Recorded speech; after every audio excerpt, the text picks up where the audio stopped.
Hi friend, my self Abhay tutorials में आप सभी शिक्षक साथियों का स्वागत है। आज हम आपको बताने वाले हैं कि शैक्षिक संवाद क्या बंद हो गया।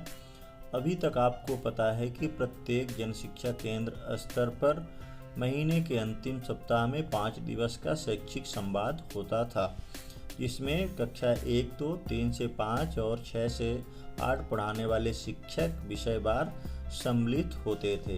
राज्य शिक्षा केंद्र ने एक नया आदेश जारी किया है, जिसमें हम जानेंगे कि इसका प्रारूप अब कैसा होगा, कौन इसका मैनेजमेंट करेंगे, किनको किनको इसमें भाग लेना है और कैसे भाग लेना है। पूरी जानकारी इस वीडियो में हम आपको बताएंगे, तो आप हमारे साथ अंतिम तक बने रहें। आगे बढ़ने से पहले दोस्तों, आप सभी शिक्षक साथियों से अनुरोध है कि मेरे चैनल अभय ट्यूटोरियल्स को सब्सक्राइब जरूर कर लीजिए और बेल आइकन प्रेस कर लीजिए, जिससे जब भी मैं आपको वीडियो इस चैनल पर अपने अपलोड करता हूं तो नोटिफिकेशन आपको मिल जाए। तो देर न करते हुए आइए आगे बढ़ते हैं। दोस्तों, ये नया टाइम टेबल है, इसमें 5 दिवस का होगा। जैसे पूर्व की भांति आप इसी तरह से करते रहे होंगे।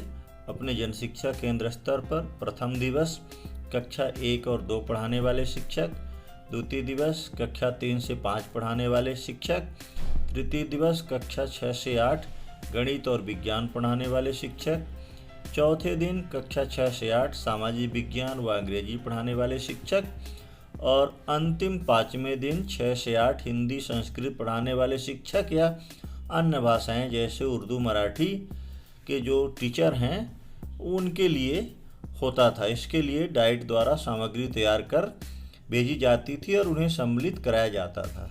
ये शेड्यूल पहले था और कुछ इसी तरह से शेड्यूल अब भी है, लेकिन इसका पैटर्न चेंज हो गया है। चलिए आइए देखते हैं इसका पैटर्न कैसे चेंज हो गया है।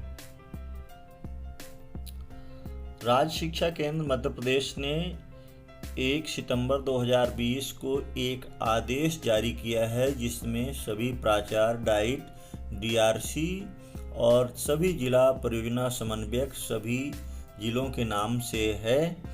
इसमें बताया गया है कि कोविड-19 के कारण शैक्षिक संवाद का प्रारूप चेंज कर दिया गया है। इसे वेबिनार या अन्य जो मीटिंग ऐप हैं उनके माध्यम से विकासखंड स्तर पर करवाया जाएगा। तो आइए देखते हैं ये पूरा आदेश क्या है। संदर्भित पत्रों के अनुक्रम में सेवाकालीन प्रशिक्षण को जन शिक्षा केंद्र स्तर पर शैक्षिक संवाद के रूप में संचालित करने के विस्तृत दिशा निर्देश जारी पूर्व सत्रों में जारी किए गए हैं। कृपया अवलोकन करने का कष्ट करें। सत्र 2020-21 यानी इस सत्र में कोविड-19 के प्रभाव को देखते हुए शैक्षिक संवाद को विकासखंड स्तर से ऑनलाइन किया जाना है।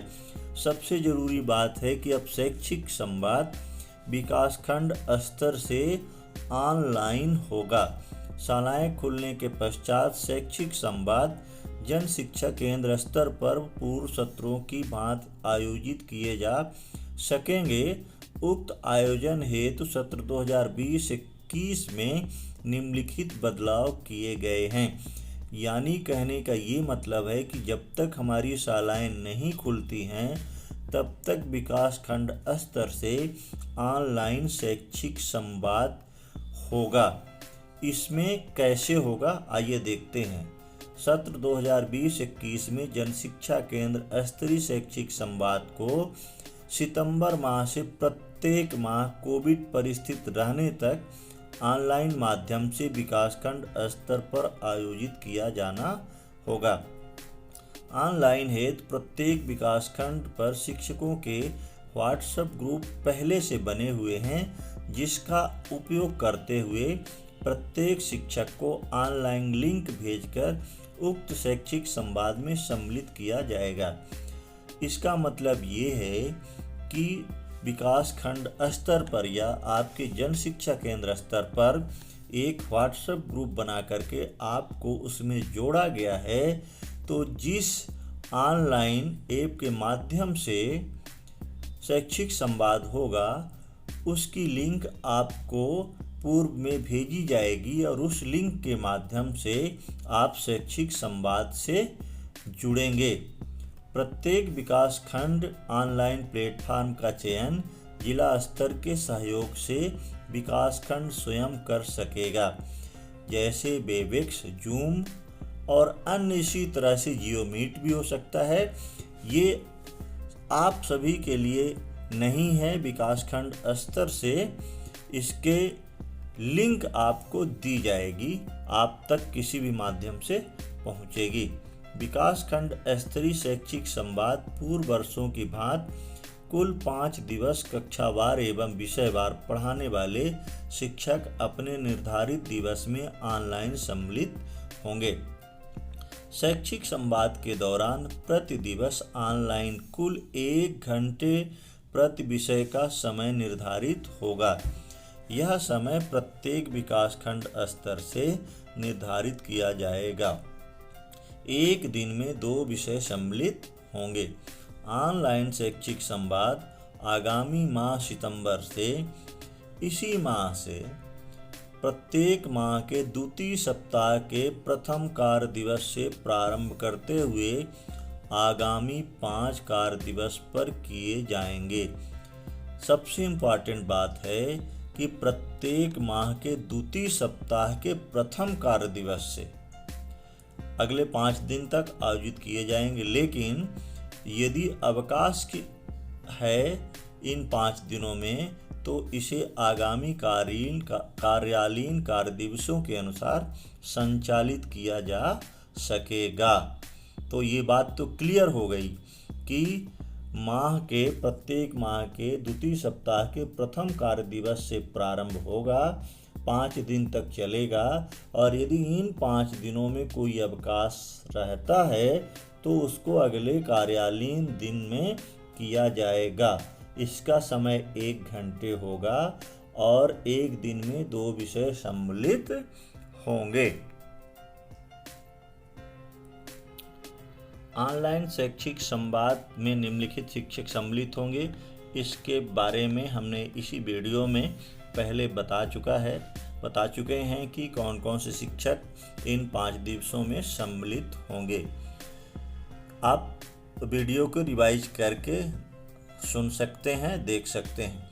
यदि उक्त समूह में कोई शिक्षक किसी अन्य विषय को पढ़ाता है तो वह संबंधित निर्धारित दिवस में अपने अध्यापन वाले विषय के दिवस में भी सम्मिलित होंगे। कहने का ये मतलब है कि यदि जैसे मान लीजिए तीसरे दिन गणित और विज्ञान पढ़ाने वाले शिक्षक के लिए शैक्षिक संवाद है और कोई गणित पढ़ाने वाले हमारे शिक्षक अंग्रेजी पढ़ाते हैं तो वो तीसरे दिन भी सम्मिलित होंगे और चौथे दिन भी सम्मिलित होंगे। शैक्षिक संवाद को विकासखंड स्तर पर विधिवत संचालन हेतु विकासखंड स्तर से प्राथमिक व माध्यमिक स्तर पर प्रत्येक विषय में 2-2 व्यक्तियों का चिन्हांकन किया जाएगा। यदि विकासखंड पर राज्य द्वारा चयनित किसी विषय का एसआरजी विकासखंड में पदस्थ हैं तो प्रथमतः उसे ही चिन्हांकित किया जाएगा। राज्य स्तर के अलावा यदि जिला स्तर पर किसी विषय का डीआरजी चिन्हित है तो फिर उसे अगले क्रम में अवसर प्रदान किया जाएगा। प्रत्येक शैक्षिक संवाद का शुभारंभ नवाचारी व विषय के अच्छे शिक्षक का चयन कर किया जाएगा। चयन के समय यह अवश्य ध्यान रखा जाएगा कि वह शैक्षिक संवाद के दौरान शिक्षकों की शैक्षिक समस्याओं का समुचित समाधान कर सके। विकासखंड स्तर पर आयोजित होने वाले शैक्षिक संवाद में प्रत्येक जनशिक्षा केंद्र में पदस्थ जन शिक्षक व विकासखंड में पदस्थ विषय के बीएसी अनिवार्यतः अपना अकादमिक सहयोग प्रदान करेंगे। जिला स्तर पर पदस्थ प्रत्येक एपीसी को एक विकासखंड का दायित्व दिया जाएगा। इसी प्रकार डाइट में पदस्थ समस्त अकादमिक सहयोगियों को भी विकासखंड का दायित्व दिया जाएगा। जिले में पदस्थ एपीसी डाइट का अकादमिक स्टाफ अनिवार्यतः अपने प्रभार के विकासखंड में शैक्षिक संवाद दिवस के दौरान प्रत्येक दिवस 30 मिनट अनिवार्यतः सम्मिलित होंगे। यह 30 मिनट संवाद के प्रारंभ का होगा। प्रत्येक विकासखंड से विषयवार चिन्हांकित सदस्यों की जानकारी गूगल शीट पर rsk.curriculum@gmail.com पर अनिवार्यतः आदेश जारी होने के 3 दिवस के में विकासखंड द्वारा भरी जाएगी। शीट को फिल करने का संपूर्ण उत्तरदायित्व बीआरसी व विकासखंड एमआईएस का होगा। इन चिन्हांकित विषय के चयनित एसआरजी, डीआरजी, सीएसी, बीएसी एवं शिक्षकों के साथ राज्य शिक्षा केंद्र के विषय समन्वयक व अजीत प्रेमजी फाउंडेशन के सहयोगी सदस्यों के साथ प्रत्येक माह विषयवार उन्मुखीकरण राज्य द्वारा प्रत्येक माह शैक्षिक संवाद के न्यूनतम 3 दिवस पूर्व किया जाएगा। राज्य स्तर से मॉनिटरिंग हेतु प्रत्येक विकासखंड पर विभिन्न विषयों में चयनित एसआरजी सदस्यों को सम्मिलित किया जा सकेगा। चयनित एसआरजी के लिए आवश्यक होगा कि वह ऑनलाइन कार्य करने में सहज हो। इन एसआरजी को राज्य का प्रतिनिधि माना जाएगा। प्रत्येक माह ऑनलाइन शैक्षिक संवाद के विषयवार विषयों या शीर्षकों का निर्धारण राज्य शिक्षा केंद्र द्वारा ही किया जाएगा।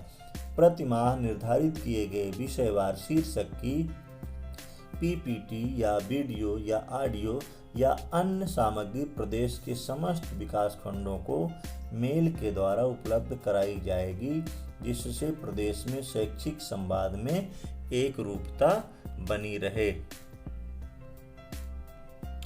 ऑनलाइन शैक्षिक संवाद में अकादमिक सहयोग जिले की डाइट या डीआरसी तथा जिला व विकासखंड में पदस्थ अकादमिक सहयोगी एपीसी, बीआरसी, बीएसी, सीएसी द्वारा तथा तकनीकी सहयोग जिला व विकासखंड स्तरीय एमआईएस द्वारा किया जाएगा। साथियों, यदि यह जानकारी आपके लिए उपयोगी है तो इस वीडियो को अधिक से अधिक शिक्षक साथियों तक शेयर करें, जिस